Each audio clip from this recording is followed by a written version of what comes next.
Let's start. Today we will see how to use the float attribute in CSS. A float attribute is used to position block-level elements near each other. The float attribute can have three values: left, right, and none.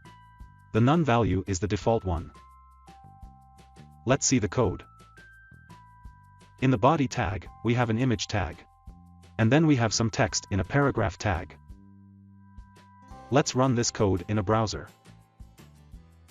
As you can see, as the image tag and paragraph tag is block-level tags, they are not placed near each other. The paragraph tag is placed below the image tag. Now let's set the float attribute of the image tag to left.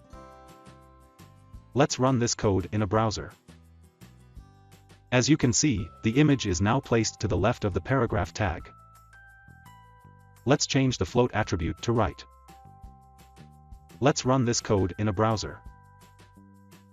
As you can see, the image is now placed to the right of the paragraph tag. So that's it.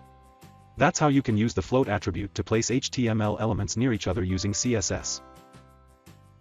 Thank you.